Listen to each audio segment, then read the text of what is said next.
Our job is to market that product to the consumer who are agents. The 7-level comp plan is how we get compensated, because we don't get a salary to do it. We get compensated. How we get compensated on marketing the product page. We are professional network marketers. So what does networking entail? What you talked about. What else is marketing? Media. So if you do those two things aggressively, then you will be disproportionately rewarded because of the comp plan. I was like, that's right. That's why everybody should be doing media, because we get basically paid. We are EXP's marketing force, marketing partner, and they just share half of the revenue with us. Casey was the blonde? The one whose husband died that they gave the award to. She is a professional network marketer. She's been in a network marketing company called New Skin for like 25 years. So she's built a large organization there.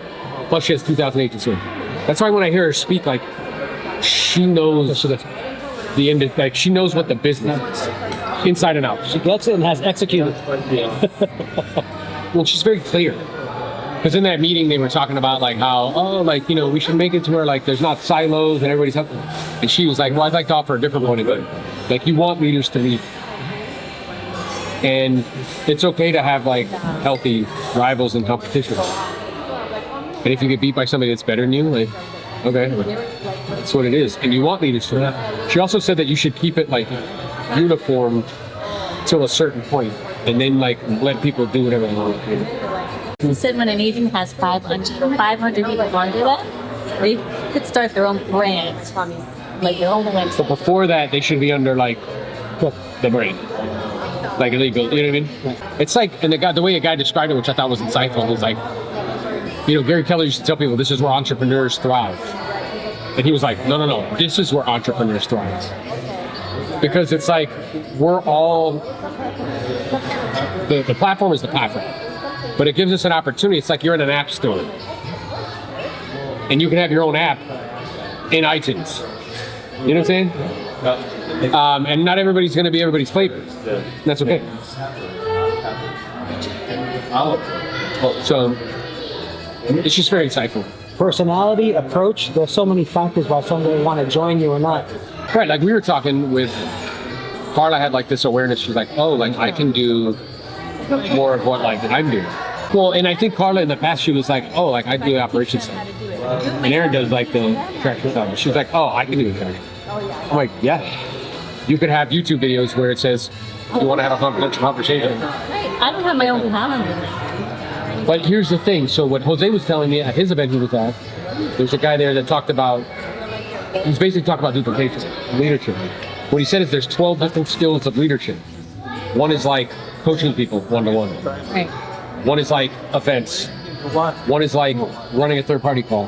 One is like time management. You know what I mean? So there's like 12 different skills, and I told him that would be a perfect thing to talk about at the leadership retreat in the DR. So what's interesting is right now, like, and as he was reading them, it's like email management, like all these different things. And I was listening to him, I'm like, yeah, I have, a lot of those things, but he was saying like, you can also seek out training on each one of those individual skills. So like for you, a skill that's you became aware of today that you could cultivate is running a third party. But also having a link and putting it on all my social media and blasting it out. And your own separate calendar that's not mine. Right, and having a YouTube video about the model and about why. How it changed their life. How it changed my life specifically. Yeah, and understanding the other different models when they ask you questions. Like all the stuff that I'm doing, like you should do this. But I could talk about my experience as a mom and how I want more time with my kids. So you can bring that. What I'm saying is like also understanding the difference between the different models. So when they ask you questions on third-party calls, you know what you're talking about. Right, I need to really know my stuff. So you've stepped into, let's say, like the skill of events because you've done them. You stepped into media, which I think is part of one of those 12 skills. Then you've also, now it's like stepping into running third-party. I think the email marketing too, using like the AI prompts, you can create a whole campaign. Yeah. So people, they maybe go on your link and they... Yeah, then they're in the ecosystem, but then they get an email. You tag them, and then they're getting emails. Yeah, drip campaign. Both of you are attracting different people. Yeah, what I told her today, I'm like, you will attract someone who will not actually be attracted to me. Like, A completely different person. And that's okay. And now that's your superpower as a female. Well, what really got me is like, I want to help my sister. I feel like she really needs it. And I feel like this gave me kind of like a plan and a path. And tools and like a mental map. Yeah, that I could teach her to do too. It's not her. It's how many other females. It's not just her. I have a That's list in what I my mean. head of It's other not just her. people It's- in our Well, and I think she also became aware because she's seen what it's done for us, and like she knows that what we're doing is like wild. She has this awareness that like she can do that for other people, and that's what like gets you. That's what gets me excited because like we're good. Like, we're financially well off. And so me making more money for myself is not that exciting. It doesn't get me up. But if you tell me that I can help my sister change her life or other ladies like single moms in the organization, like that gets me excited. Countless other That women. gets me excited. Like if I could change their Like legit. legit. And I feel like it's the first time I saw a plan that I can teach them. It's good. They have to like, somebody has to tell them to turn it off. Well, How many conversations have you had with me about that? Like they have to tell you to be like, yo. Well, you hear balance. You hear everybody talk about balance. Let that be balance. You gotta balance. Yeah. It's like, it's the goal and everything get out of the way to get to the goal. Sense of urgency. There's not an off switch, and it's a recognition that it's a season. Right. Because you don't want to. So one of the things that I was aware of too, like let's say you build to like 2,000. The probability, naturally and normally, and particularly depending on where you are in your life cycle, that you're going to aggressively charge is probably small. It's normal and natural. Sure. Because at that level, what I'm also aware of is like I was talking to Micah, she hit the 2,000, where he's growing at 100 agents a month, independent of him. Like, what it starts to aggressively build. So as a natural byproduct, you probably want to enjoy some of the fruits of it and go hiking for 3 weeks, which he's doing in June, or travel like every, you know what I mean? Otherwise, what's the purpose? It's normal, right? It's natural. So it's a recognition, it's a season. I told Carla when we first started doing this, it's the same thing as like with the real estate thing. And that didn't work out the same because it wasn't as leveraged, didn't compound, but it did in the fact that it took me 3 to 5 years to acquire the specialized knowledge to be able to make 7 figures selling real estate. Well, with this, you can spend 3 to 5 years of building and cultivating leaders in that, like radically take your foot off the pedal, and it will continue to grow independent of you. It's 3 to 5 years for you to have time freedom and location freedom. 3 to 5 years of flying around the country, driving to people, doing events. 3 to 5 years of volume over time. You know what I mean? Like ridiculous amounts of volume over that time frame for the long-term payoff in a vehicle that compounds and is highly leveraged. And people won't understand it. They won't really get what you're doing. But like bees don't take the time to explain to to explain to flies why honey's better than shit. So like they don't understand what we're doing because most people are playing a short game. What we're doing is playing a long game. The issue with long games, it takes a while to get like it's fun and juicy and traction. Sure. And I think that bamboo example is gorgeous. Yeah. It's perfect. And I think part of it is skilling up. Yeah. I had the thought today of, all right, I've been here once before. It was in my real estate business. And now it's just skilling up in this industry. Yeah. And knowing a presentation and how to ask questions of people to qualify them enough to where then it just becomes, okay, I'm doing this again, I'm doing this again, I'm doing this again, I'm doing this again. Explaining to Jose like that as a professional in this game, it requires similar skill sets, some that are different. And it's the acquisition of those skill sets. Where he was saying he was in a room with a leader that built 1-800-JUNK into the company that it is. And it said in the duplication of leaders typically have like 12 different skills that he mentioned. One of them was being able to do events. But it goes to a mark set. One is learning how to coach one-to-one. One is learn how to build people one-to-many. One was like time management. One is like conflict resolution. being able to resolve conflict. It's going to happen. It's going to happen. Ready experience. Oh yeah. What is So it was interesting because I was talking to Ricky, and his natural disposition is to move away from conflict. He doesn't like it. So there was someone he was talking to who said that they had conflict with Jose because Jose tried to go after a listing that he had. But he really likes me and he likes my content and he watches it all the time and he's like all about it. So he's like, I don't know, like, what do you think I should do? And I was like, it's interesting our different dispositions because I've learned that skill set of conflict resolution not only through selling real estate in high volume, but I also trained with Rick and with Gremlin Teaming for 10 years. So I know how to constructively work through conflict and do it well. And so his is what do you think I should do? And my answer to him was, get him on the phone right now. Let me talk to him. Right? So other people who don't have that skill set are like, let's see how it goes, like da-da-da. I'm like, no, let's get him on the phone right now. I want to talk to him about it right now. Squash it. It won't Squash it. It won't go away. Yeah. But what I thought was really insightful, and I told Jose at the Elite Builders Leadership Retreat in the DR, he can talk about this. So really in building leaders, it's a recognition. I told him what would be really awesome is, let's say we have a board of like leaders in the organization with a report card on those skill sets. So like Mark's like a 10 on this, he's like a 5 on this. He's like an 8 on this, he's like a 7 on this. So that way we know, fall on people, and we know what areas they need to work on and what areas they can help others with. Because if you're a 10 at something and Dan's a 7, I'd be like, yo, you need to talk to Mark about that, on how to do that. And that's super helpful. And I think with radical transparency and with no ego, so with that exercise we did today about like, what are my strengths and weaknesses, right? Yeah. That requires like you not getting upset about what somebody says accurately about what could be a weakness for you. And being vulnerable. Well, yeah, the person who's giving you that guidance is giving it to you from a place of love. Like, I'm not trying to be an asshole. Sure intent.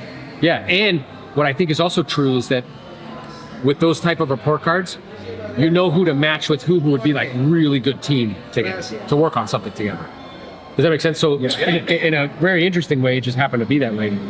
But when we were doing strengths and weaknesses, what Carla's weaknesses are, I happen to be very strong in. And what my weaknesses are, she's exceptionally strong in. So together, we're actually a really good team. And what's happening now is that with what you were saying, you're starting to acquire some of those other skill sets, or you're open to it. And you're aware that through the acquisition of those other skill sets, you can actually lead other people and change their life. And I don't have to be as good as you are. Yeah. It doesn't really matter. Yes. It's a matter of doing it. Just doing it. Right. Yeah. And like Casey said, the only way that I'm going to get better It's by doing it and playing back. Yeah, because she asked her, she's like, well, as an introvert, how'd you get better at speaking? She's like, I had to speak all the time. Yeah. And the thing that gets in our way also is, and I know I've experienced this, is my thought always goes to, well, I'm not as good as. So then I shut down. When they were asking about production numbers, it's like, who here has sold X amount of homes and you were one of the top 10% standing. So I looked at you, I'm like, do you see? You see what I'm talking about? Like, that's who you are. Yeah.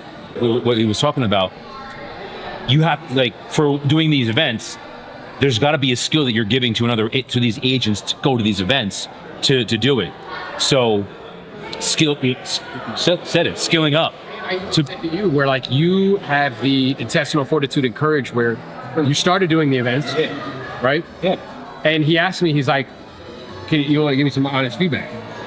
I was like, "Yeah, bro. Here's what worked really well." Right? And I was like, "Yeah." And what I'm also aware of is, from a speaking perspective, you can get better at telling stories and with interacting with the crowd. He's like, "All right, what do you mean?" I'm like, "You're just like talking to them." And I was like, well, start with a heart story of you sleeping on your parents' couch when you're 30. And then also asking engaging questions. Like, you've seen me speak where I'm like, how many people besides me have ever had that experience? Right? And when I'm walking by people, I actually look right at them while I'm talking to them. Or like, hey, I'm noticing some heads nodding. Or what do you think this means? Where when I did the thing where I was like, who does Michael Jordan's mom represent? And then be quiet. Instead of telling them, because it gets interaction. But you were like, oh yeah, that's accurate. and I can work on that. Yes. Yeah. So it's iteration. And it's just doing it. that's right. And what's happening, what I'm aware of too, is that like we all have report cards, and what I view like my role, and essentially your role is for the people that you bring into your orbit, is to like know as best as I can people's report cards, and then be able to help them in the areas where they need the most help. That's huge. Because essentially by doing that, I'm equipping you to do that for someone else. How will we test them? How do you envision that we could I think we get from Jose what those different skills are, and then look at it and see if we need to add anything to it. And then and then at the leadership retreat, we can do like report cards. we can rate ourselves, and then others can rate us? Oh, we'll get it, and it's anonymous. And then we can take those like dry erase things. No, look, we can take those dry erase things, and I don't know if it even has to be anonymous, but you can take those dry erase things, stick them on the wall, so it's like Aaron, da da da, Chris, da da da. You know what I mean? And we can see what where it is, and then everybody circles the one, like maybe one or two that they need the most help with. But then you know them. I know that as a leader. You know that as a leader, and you can work on it. Focus. Because what this is leadership and duplication. That's what it is. And duplication. I'm very much like how he is. It's like all the good stuff is great. Yeah. Tell me what I need to work on. Like, what is it? That's But here's the thing that which I appreciate that you give the honest feedback of. And All right, here's here's what the- you're doing that you need to work on. Here's the thing that I learned from that, Dan. When I roll over the good stuff, like today, when you looked at me, we also don't acknowledge what our strengths are, and then we can't have the like you know how he's confident all the time. Yeah. That's where we can come from. Then It's not from true. a place of cockiness, which he displays, but from a place of We all do. knowing, from we knowing. joke, but Rooster on it. yeah, we joke. When we know it, then we can really. It's true, and I just became aware of is I shared with you that one of the areas of opportunity for growth is like belief. What I'm aware of is pushing it away and not sitting in it Yeah. leads to a lack of belief. Yeah. That lack of acknowledgement and acceptance, like, yeah, that is who I I am. just rolled over it and I glazed over it and it's not in here. Yeah, it was more like, you didn't even hear it. It was more like,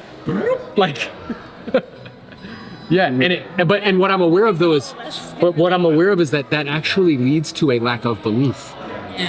Because you're not acknowledging, accepting like things that like are true and who you actually are. I think then what would be fruitful for all of us is giving legitimate compliments, like giving that, and exactly. And then the second part is actually having us accept it. I think we need to do. So when you see opportunities for that, or anyone here that me or you is doing well, say it. Yeah, and what I'm aware of is a good practice is to be like when somebody says it, look them right in the eye and be like, I appreciate you saying that. Or I received. Or you know what? You know another good one Rick taught me is, thanks for noticing. Who taught you that? Rick Carson. Or another one would be like, hey, that felt really good to hear you say that. Can you say it again? Accepting of those things, acknowledgement of those things is actually love, but it's self-love.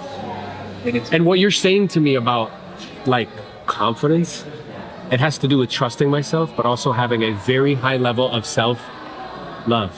You would say in the mirror every day, I love you and I trust you. I remember you saying that. Like, I love you, I love you, I love you, love you, love you, love you, love you, and I trust you. While you're looking at yourself. Yeah, in the mirror. Yeah. That's what you're, and what Casey said too, which I thought was dope, is like, when you tell people the truth, they feel it. It goes beyond like intellect, like they feel it. So what I just said, like I'm aware, is true because I felt it. That what you're actually doing is when you acknowledge those things, it's a form of self-love. And it's that you love yourself. And we express that because I think sometimes we when we see that, we express that as like, oh, they're like full of themselves. And I'm aware that there's a difference between like arrogance. I get that. I know that that's different. But I'm also aware like another way to say that is like, man, they really love themselves. Arrogance is It's like when you feel like you're better than everyone else. What are we doing? Where are we going? Nice to see you. And why are we going there? Now, these are questions that me and my wife Carla have been asking each other for the last 20 years. And at first, the answers to those questions were very pedestrian in nature, very survival based. We are doing this because we need money to pay bills. Anybody know what I'm talking about? As we started to earn more money and the money superseded the amount that we needed for bills, those questions started to take on a different meaning. I watched my parents have no plan. You know what their plan was? To work hard. I would watch them distract themselves with entertainment, like Dolphins football games. I watched them distract themselves with alcohol and with substances. And as a result, 30 plus years later, not having a plan has repercussions, does it not? Yes. Riddle me this. Why do we live in the richest country in the world and 65% of people live paycheck to paycheck? Is it because of a lack of opportunity? No. It's because of a lack of a plan and a strategy on how to accomplish that plan. Does that make sense? So I watched this, and I personally made a decision. I'm like, look, this is not acceptable to me, okay? I do not want the people that I love and care about in my future family, this is before I met Carla, I don't want this to be my experience because it's not fun, because in that environment, things go along with it, does it not? There's substance issues. There's domestic stuff. There's divorce. What's the main reason why people get divorced? Money!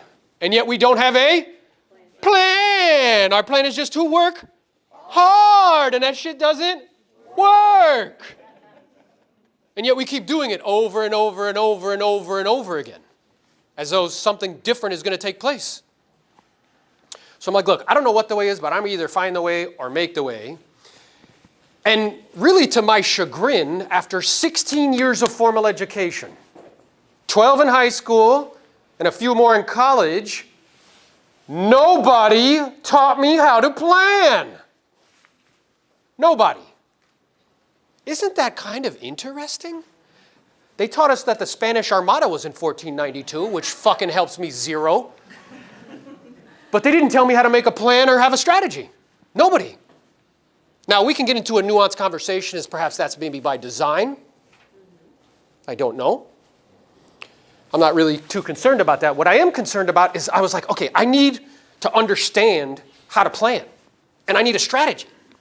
And I can't ask my parents because they don't have one.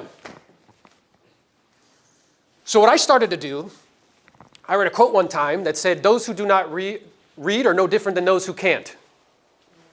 Aha! Those who do not read are no different than those who can't. Ask yourself a question. How many books you read in the last 12 months? Interesting. How many? Compare that to how many Instagram posts you've seen. Compare that to how many books, how many movies you've watched on Netflix. Binge the whole season. I know you guys be watching Bridgerton in a whole fucking weekend. Don't front. As though that's going to help you. Do you see? So I was like, okay, I need to get access to this information. So what I started to read, I started to obsessively read books. And then I started to get proximity to teachers, coaches, mentors. Now, I want to rephrase that kind of name because I don't even like that name. Imagine it as a tour guide. What do tour guides have that you don't? Knowledge. And what do they do for the experience? They make it more interesting and exciting and easier. Because if you got dropped down in a country that you know nothing about and tried to figure it out yourself, could you figure it out? Yes. Would it be painful? Yes. Would you go down wrong alleys?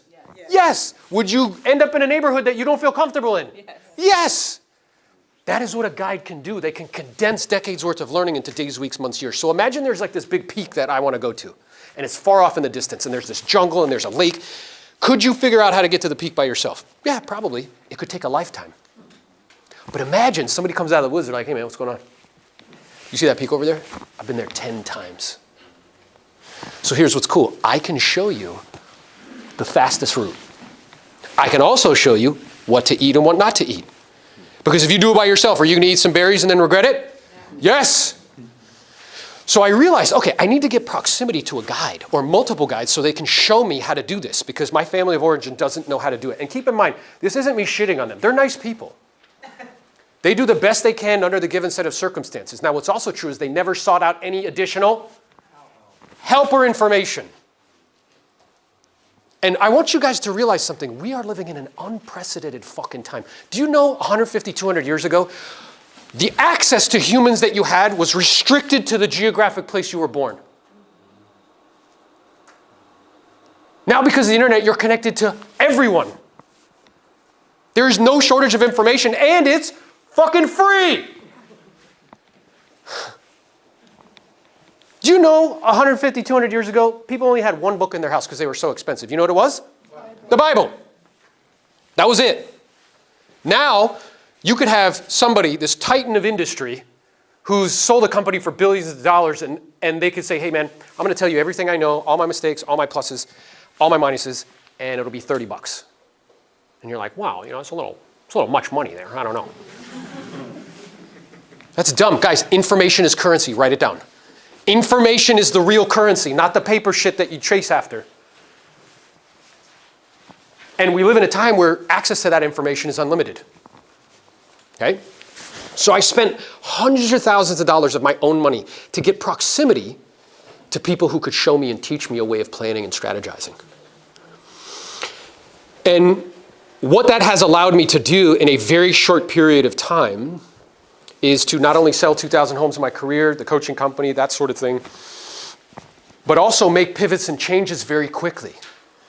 So 18 months ago, I was selling 150 homes a year and coaching 30 people one-on-one and the rest in groups, about 100 total. And now today, I haven't gone on a listing appointment in 10 months. I have 212 agents in an organization and I'm financially free and independent. My intention in sharing that with you is not to brag or boast, it's to show you how fast that can happen with the right plan and the right strategy. Does that make sense? And I believe that everybody in this room with the right plan and the right strategy, you could do anything I've done or others that you admire or watch their podcasts in half the time because you have tools at your disposal that they did not. Things like the internet, things like platforms that make distribution free. How many people see me on a regular basis online? Is it possible for you to not see me? All day, every day. Do you realize back in the day, you used to have to spend thousands of dollars to get in front of people? Now it's free. But you're like, well, I don't like the way my hair looks. You see what I'm saying? You have tools at your disposal. So, what we're going to do today is we're going to go over probably like 45 minutes, maybe a little more. I'm going to walk you through how to create a plan and how to think about strategy. The same tools that I use to consciously and purposely create a life by design. Not taking what comes, not working hard and hoping it works out, but creating the life that you want. Who's up for this? Say aye. I'm sorry, the energy's not right. Who's up for this? Say aye. Aye. Good, now we're in the right place. So, I think you're recognizing by now that this is the good shit, not the bullshit. I know you guys have been to networking meetings and shit with agents that is completely dumb and makes no sense and is pointless. You're like, well, I did networking. That's dumb. Okay, so we're going to learn some shit today, but this is going to be interactive. It requires you guys to participate. So don't be shy. You will get the most out of this that you put into it. Understood? Yes. Understood? Yes. Okay. So to get our brains to start to think about creating a life by design, I have a couple things I want to ask you. The first is, are you making C+ choices and praying for an A+ life? Yes. Look at the heads nodding. Hey, people are looking at me like, how the fuck did you know that? Are you making C+ choices and asking for an A+ life? What would be an example of C+ choices? Not reading all the time. What else would be an example of C+ choices? Not having a plan. What else would be an example of C+ choices?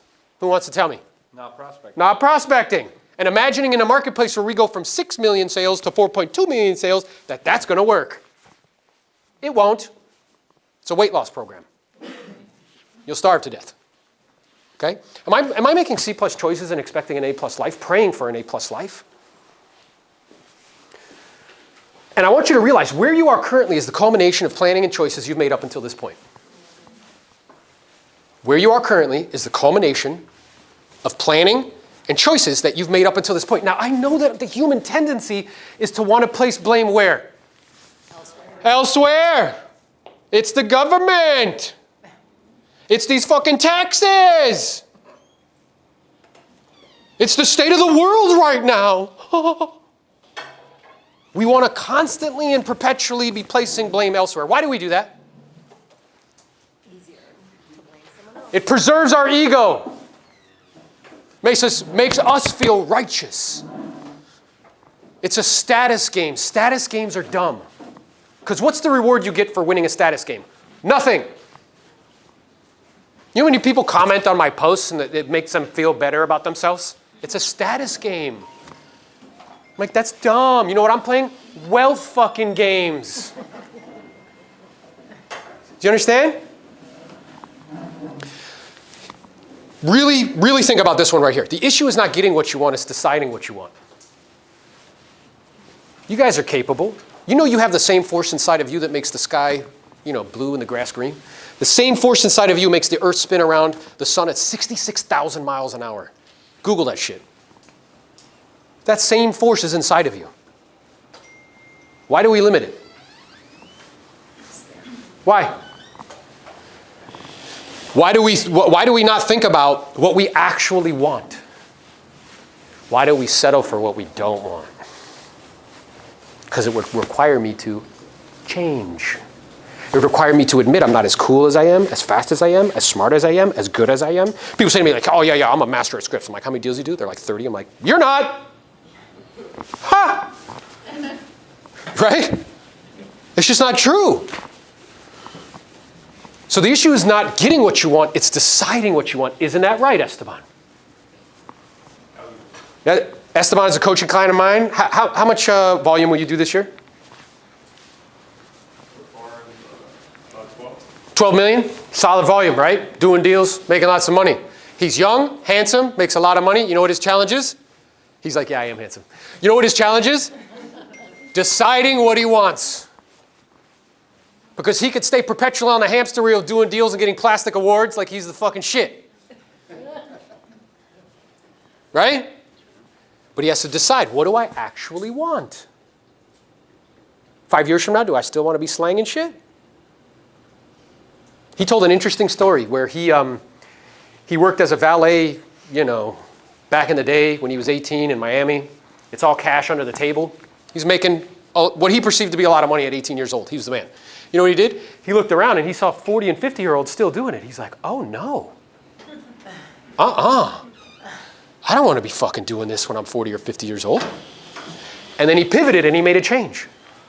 See, there he was thinking about what he wanted. You understand? But then you can start doing well, making money, and you stop thinking about what you actually want. Okay?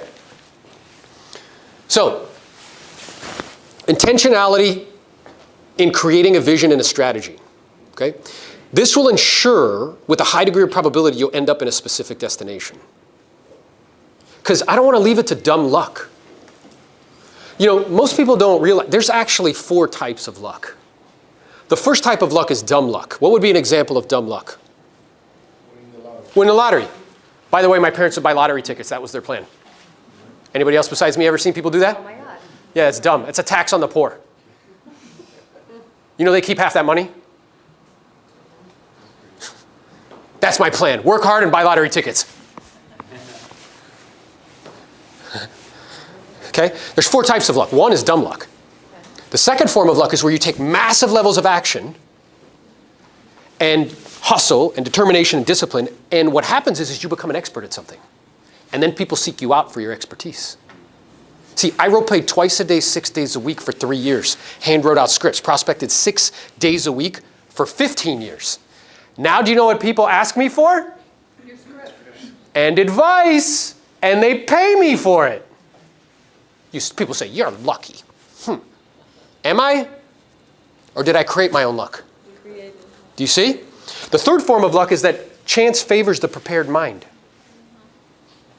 If I can see opportunities that other people can't, that's very helpful. Did you know that when Jeff Bezos started Amazon, do you know why he did that? He's a nerd. He was at MIT getting a PhD in mathematics. He saw one statistic. He saw that the internet at that time was growing at 800% a month. He saw an opportunity where other people didn't. Now he's the richest guy in the world. Oh, we're about to get a workout in. Yeah. I'm about to show this guy what's up. You know, he hoops me up, but then when we get in the gym, it's another story. I think I'll outlift you still, bro. You think so? I mean, you might. You're bigger than me. I think outlifting, yeah, for sure. Yeah. But I think I'll be close. I don't think so. You and I'm, what am I, like 8 years older than you? Yeah, that's fine. Are you making the No excuses, already? bro. No excuses. None at all. I've been going hard from the night into the daylight. Telling them all that yesterday's price is not the same price. Eating up wings for breakfast, I can tell you what it tastes like. Wake up and I see red and I still don't got no brake lights. Yeah, feeling super fly. I look in the mirror, see ambition in my eyes. Got more than one formula, they love the way I drive. Yeah, I've been a prize, there's no need to be surprised. Hey, you know, like you talked all that shit, bro, on the basketball court. But now what's happening, bro, huh? Let's go, Hosey. Because if you really want to build muscle, you need to consume like 150 grams of protein a day. A day? And it's also blood sugar regulation. So like in the past, you know how like we went so long yesterday without eating? Yeah. Your blood sugar like drops really low. And when you eat shit that is like fast burning, Yeah. what happens is it spikes and then drops. So what I was feeling is it would spike, drop, and then you get like really lethargic in the afternoon, like 2, 3 o'clock, you need a coffee or something. Break it down. What's the routine for Aaron after a workout? Yeah, so the routine is after the workout, I just did some aminos, some creatine, and some glutamine, all to help with recovery. And now we're doing some Previnex. Shout out to Previnex. I'd love to be a sponsor for you guys. I love your product. I think it's dope. And it's just a clean source of protein. So we get this in right after the workout. And then we'll have our first meal of the day. First meal of the day will consist of, protein, a little bit of carbs. And then we're off to the races, baby. I'm gonna get me some bacon. I'm gonna get me some sausage. I'm gonna get me some eggs. Bro, he's got pancakes. I'm just kidding. Hey, he's got to do something to feed the pancito. You know what I'm saying? No, it's called the panzota. Panzota. I see. It's got to be not bad. Hey, so I'm on a mission to ensure that he shows up in that area because he's an amazing leader. He's an amazing human. And the way you do one thing is the way you do everything. So if you see him out in public, be like, hey, bro, how's the pancita? Coming along. Yeah, and then touch it if you want. And together as a team, no, don't touch, bro. But together as a team, we'll get him on the right track. Yeah. And he knows that I love him, and that's the only reason that I'm pushing on him. I think we kind of help each other in that manner, that there's certain things that we say to each other repeatedly, and then it sticks. So sometimes we need to hear things more than one time in order for it to stick. Sometimes we need to hear it 8, 10 times in order for it to have an impact. And I think as long as the other person knows it's coming from a place of love, it's all good. So there are things that I say to people, like another thing that he'll say to me is he'll be like, hey, look, it's going to be great once you stop selling real estate and we can focus 100% of our time and energy in this opportunity. And he'll say that to me almost every time we talk on the phone or almost every time I see him in person, and that's just him like reselling me on the vision basically. And it's the same thing with the pancita. With the pancita, it's the same thing. He's basically like, hey, look, it's gonna be great once you're able to do this, and he's leading the way in that department. And there's been areas where I lead the way in other things. I'm like, hey, look, dude, I've already tested these waters, like come do this. Yes. This is the importance of doing this. And there's areas where he does the same thing for me. In the fitness aspect, he's definitely by far leading the way. Yeah, and you did it for me even yesterday, where when I was at Ryan and when I finished the podcast, you were like, bro, like you need to get on other people's podcasts. And that's me. That's you doing the same thing for me and pushing me in that direction. And when I saw him perform at a podcast, I'm like, dude, that's all you need. But how many times have I said that to you already? All the time. Since that time. I've said that to you probably since the podcast yesterday, probably 5, 6 times. Hey, dude, the one thing, just one thing, if you can do one thing that'll have a massive impact on your business, it's just being on more podcasts. Yeah, so the question is who do you have in your life that challenges you in that way, in a loving manner to really help you improve? And express the highest version of yourself. So I'm appreciative of you, man. Yeah, and same here. Like some people might get sensitive, like if he's like, "Oh, pancita" or whatever, but it's an accurate assessment of reality. I have a pancita. Like there's no denying it, bro. You know, there is no denying it. So it's like, and there's other areas too. But I think a part of it is like, I've given certain feedback to other individuals, and their ego is so large that they can't see that feedback is coming from a place of, hey, I want to help you, or I want to help improve your life. And they're almost like, nah, like he doesn't know what he's doing, or hey, like almost like, no, I don't want to learn from him. Instead of just being like, you know what? Does this person have a track record of achieving certain results in a certain area? And is what he's saying is true? And could this actually help me? Non-ego, non-anything. So the whole pancita thing, it's true. Yeah. It's not like... And what you're saying to me is true. Yeah. As far as like, hey man, this is an area that you need to focus on. So we both really care about each other, and we want each other to express the highest version of themselves. So the question is who do you have in your life that does that for you? Not from a malicious intent, not from a trying to put you down so they can feel better about themselves, but more like, hey bro, I really care about you, and I see what you're capable of, and here's what I see is limiting you in some capacity.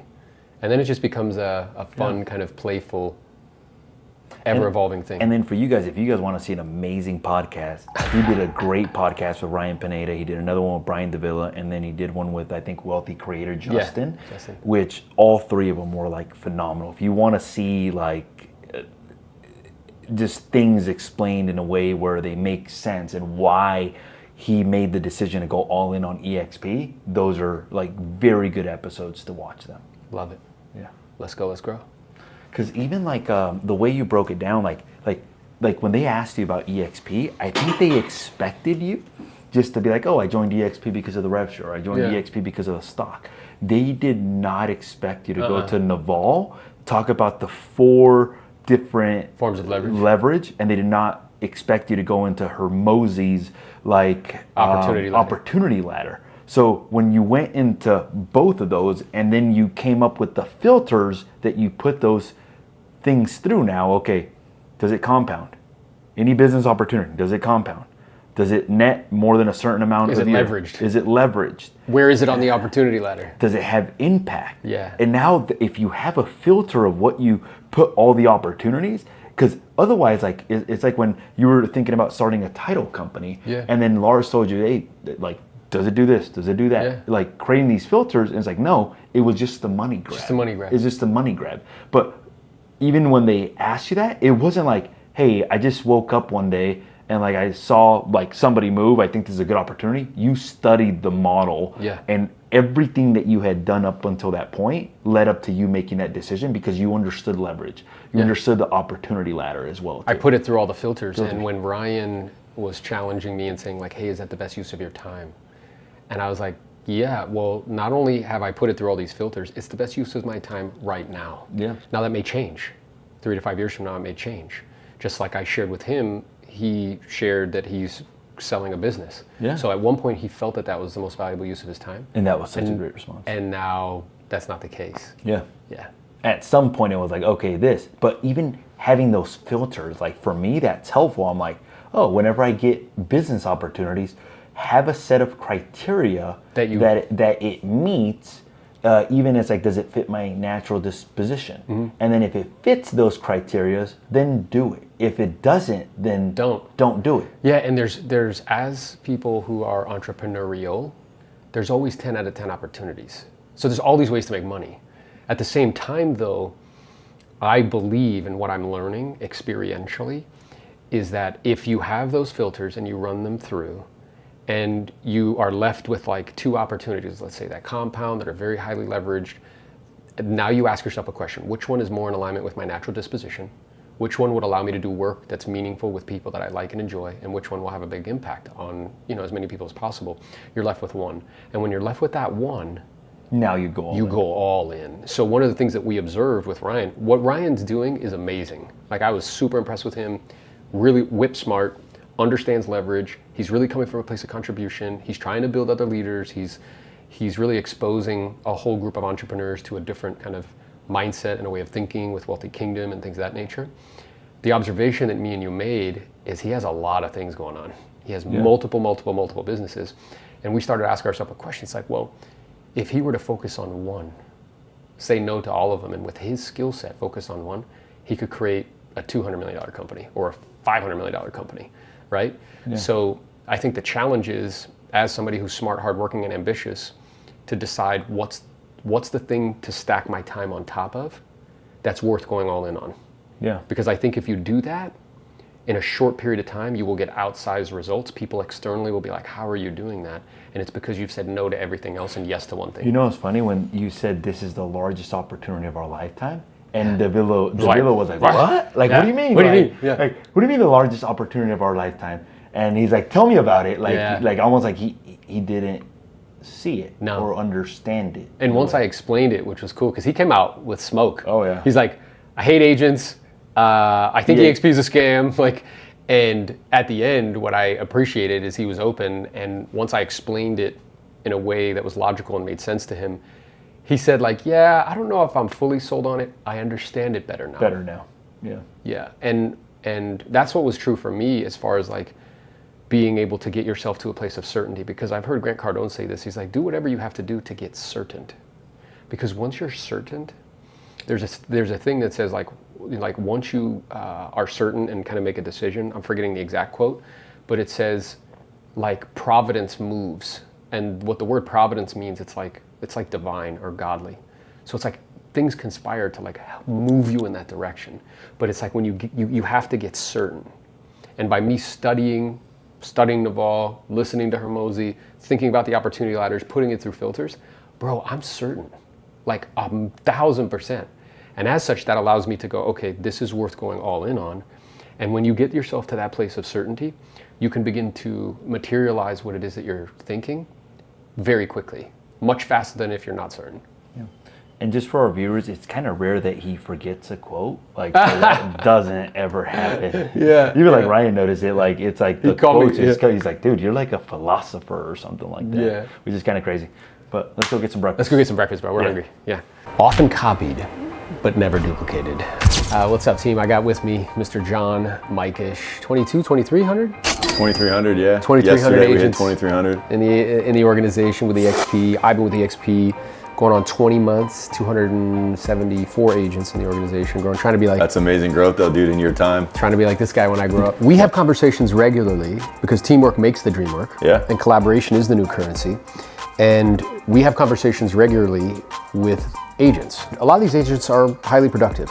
They're looking to have conversations and potentially make a change from a traditional firm, or one that is a traditional firm that pretends that they're not.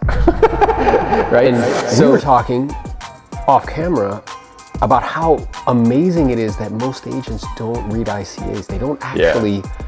Well, did you read your last like update to your iPhone agreement? Like it comes through, you just like click. Oh, that's true, dude. Yeah. We don't ever read that stuff. Yeah. And in reading it though, you can really get a clear understanding of what that brokerage firm's business model is. Yeah, exactly. Yeah. Or I would even say this, what their future intentions are for that business.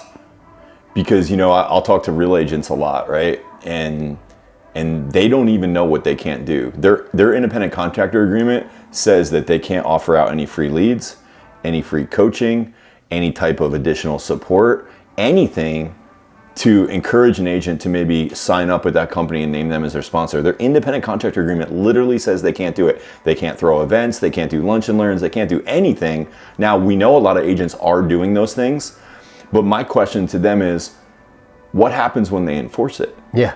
Like, are you willing to risk everything you're going to build so that one day they say, hey, you've been in violation of this all along, now we're taking that away from you? Yeah. And it's kind of interesting that it's in the agreement and other people are doing it, but they're just like, okay, why? Because that's what you have to do in order to, to really attract and add value. And I think it also is handicapping an agent from being entrepreneurial. Yes. And adding value. Because my experience in this game is it's relationships plus value over time. Yeah, I think, you know, when people come in second and they're like, I'm going to copy this but make it quote unquote better. Yeah. What they typically do is they'll look at the landscape and they'll find where are the complainers, where are people disgruntled, like what is that? And one of the things that they'll say about EXP sometimes is that it's siloed, like that's the word that they use. He's like, well, there's all these big organizations in the company and you know, everybody's competing for the agents. And to one extent that's true, but I don't really find it to be a problem. Like when I worked at Remax for 5 years, we were a very high producing Remax. We had top agents in our market, you know, on many different levels. And I would find that most of the time when I was competing for a listing, I was competing against another Remax agent. We were the best brokerage in town. So to me, it was just like part of the deal. Like I have to sell myself at the end of the day. The company that I'm with is the opportunity that I'm running my business on. But whether that's me selling real estate at Remax or me building rev share at EXP, like at the end of the day, like I'm selling me. Yeah. And if I can't sell me, what am I selling? Yeah. All I can sell is the company then. And so, you know, I'll use Real as an example. I think that there's a lot of things that they are claiming to be that are either in direct conflict to what their independent contractor says they actually are, or it's just not true. You know, and they're saying, well, you know, we know that some EXP agents were mad that this didn't work out perfectly for them. And that's going to happen in any business, especially when growing as fast as ours.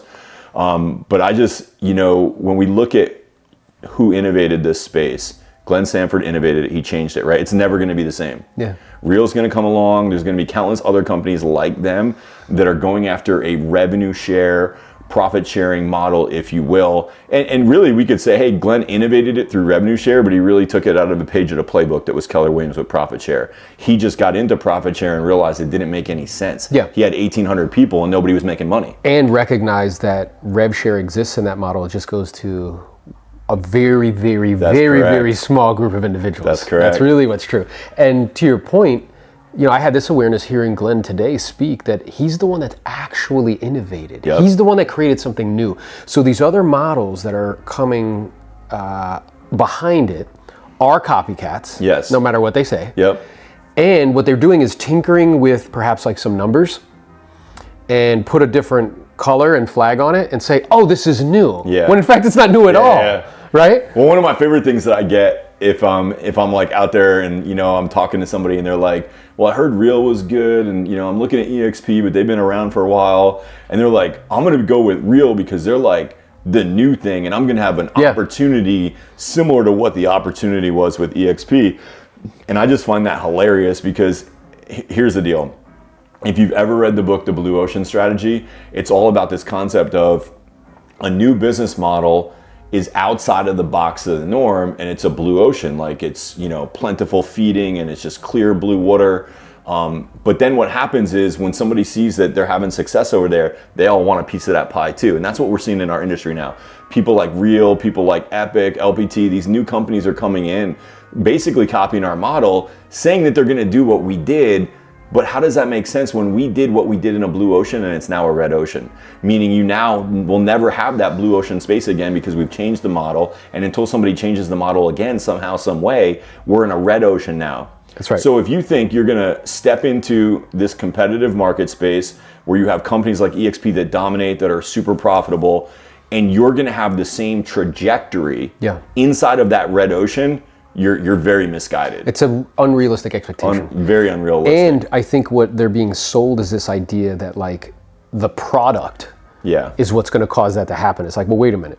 The product is a copycat of another product. It's like coming out with another kind of flavor of Coke or something. Right. Like you tinkered with the recipes like, oh, we're great. We're going to be just as big as Coke. It's like, well, good luck with that. Yeah. And I also hear, it's because it seems like a talking point. Like one was the silo. The other talking point I hear is like, well, it's oversaturated. Yeah. And to that, I'm like, well, okay, I appreciate that. At the same time, I've been with the company for 20 months. And currently our organization sits at 274 agents. Like, is it oversaturated? There are people in my market that have like 1,000 agents, 2,000 agents. Yeah. And we're still growing and building. Yeah, and it's global, you know, so there's countries that we're just going into now that we literally just opened. So ground floor, huge opportunity, and we're getting like our first couple hundred agents there, and there's room to go to 100,000 very conservatively in that country. Yeah. You know, when we talk about Brazil and New Zealand and Spain, like these countries have enormous opportunity and we just got there. So, we're going to 100 countries, we're going to 1 million agents worldwide, we're at 90,000. We're still very much as an industry at the left side of that bell curve. Yes. Because, hey, there's room for everybody. Like, I believe that other companies can be successful in this space. It's just then it gets into like brass tacks of like, where are you most likely to be the most successful? Correct. And have the greatest opportunity.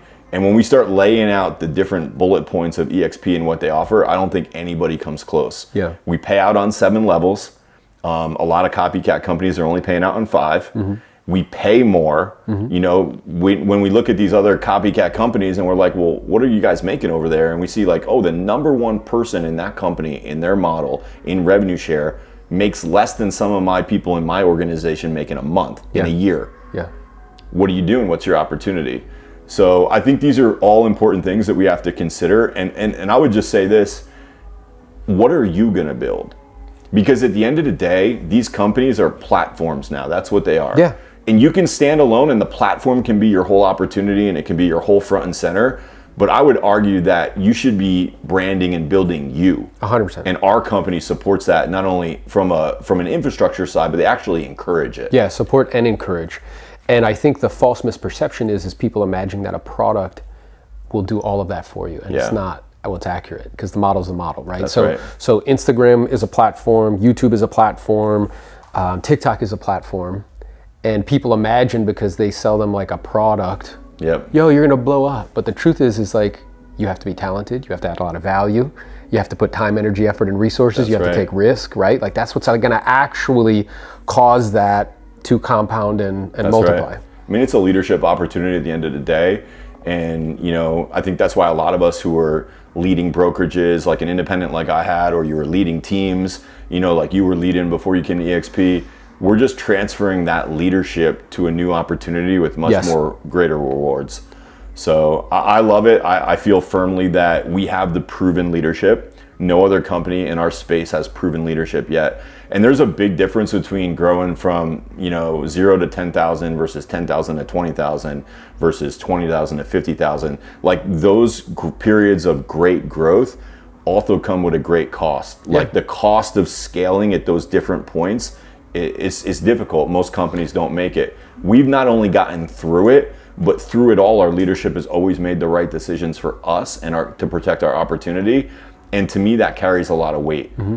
Are there agents that are at any company that maybe are less than desirable? Absolutely. There's people in the real estate industry that are less than desirable, but that doesn't mean that I get out of the industry. So we can't use some of these things that they say as excuses. We, at the end of the day, need to show up and say, what did I do? What did I build? And how am I going to see a vision for myself and my people in the future? And we need to lead them into that. Yeah, I love that. It really is about leadership and duplication. So I think that you're one of the most learned on models. You understand them very well, you study them. So maybe what we could do for the agents or whoever's watching is just talk very specifically brass tacks of differences. Because I find it incredibly frustrating when agents come on a call and they're like, oh, like this is the same. Yeah. And I'm like, nah, dude, it's not. So let's take on a case-by-case basis because I know the comp plan is drastically different. So one of the biggest things about the comp plan that's a little bit harder to quantify and reconcile with on the front end is that we get paid out on 7 levels and Real gets paid out on 5 levels. And explain why that's such a huge difference. I understand it. But. So, in the beginning, you're not gonna have people on your 6th and 7th level. But as it grows, as it builds, you're gonna have a lot of people on those lower levels. In a mature organization with proper compounding, those are gonna be the biggest levels you have. Case in point, above me, so I'm part of somebody's 7th levels, right? Above me, I have the top 6 people in the world for EXP, okay? When you talk to those 6 people, across the board, 80% of the income that they make today comes from their levels 6 and 7. Yeah. Now, let's just rewind the tape a minute. Let's say they had built at a competitor's company and they had 5 levels. And let's just say, for simple math, let's just say that one opportunity with 7 levels pays $1 million a year, but 80% of that income is coming from levels 6 and 7. That means if you went to the company that had 5 levels, instead of making $1 million, you'd make 200,000. It's wild. And I think what is important for people to understand is the reason why the 6th and the 7th are the biggest is because of compounding. Correct. Because I know what Real has said is like, well, what we're going to do is you'll make more money on the first couple levels. Yeah. Because it's like, the way I described it to somebody recently, I'm like, it's like a magic trick. It's like, hey, don't pay attention to the 6th and 7th. You know what I'm saying? No, they want to distract you from that. And what I'm aware of is that those first 2, particularly the first, is dependent on your personal efforts. Yes. And I mean, I've been coming to these events now for 2 years, and it is exceptionally rare to find somebody that has personally attracted 50 to 100 agents. Totally. It's very, very handful rare. of people in the whole company. Like a handful of people in the whole company. So what I'm actually proud of the opposite of that. When I show people kind of like what my journey's been here at EXP, I'm like, hey, you know, you're a top producer, you're a top team leader, you run an amazing brokerage. This is kind of what it's like, is everything in your life is dependent on your effort. But at EXP, it's not. Right. And I think that's the most beautiful thing. When I look at my organization today, over 2,300 people, my personal efforts, the people that I recruited, represent 1.7% of what I get paid on today. Which is so important in terms of comp plan and models. Yes. So that's what's important that I wanted to bring up. So if there's an agent out there who's listening to this and considering different models, if rev share is part of your plan, yes, if it's part of your retirement process, if it's part of getting you off the transaction treadmill, then this is very, very important. Yeah, and this is like one of like 10 piece. Key points. Yeah. I think though, what I'll get sometimes is like revenue share is not that important to me. Yeah. So that's one of the things that I've heard come up lately is like our competitors are trying to get the focus off of revenue share because they know our model's superior. Yeah. And they're like, but we're like one big happy family over here. And it's like, we are too. Yeah. You know what I mean? Like there's nothing that I wouldn't do. I've flown across the country to events for you and whatnot. We are too. And some of our organizations are bigger than these other entire companies. Yes. So siloed or not, like we're all there for each other and we're all there to help each other. But it really matters that like you start to think through revenue share because, you know, the reason that these companies exist, the reason that we're all here today is because we've done it the way without revenue share. We got burnt out. We were on the hamster wheel. You know, we were tired of just spending money to make money constantly and recruiting people to have them leave. So it's like, I would say that if you're not interested in rev share, it's because somebody hasn't properly articulated it to you. Yes. Because everybody should want this. Yes, and what I'm aware of is the difference between short-term thinking and long-term thinking. Yep. So the vast majority of agents in the business are just trying to make money to pay bills. Yeah. And because of that, they're very myopic in the sense of like, hey, I need listings now, I need deals now, versus like this long game, which is a long game that takes time to build. Yes. But in the end, I want to play long games with long people. Yes. Because most people aren't willing to play them. And the payoff is much, much bigger. Good morning, everybody. Good morning. And welcome to the Get More Leads Lunch and Learn. Yes, dude.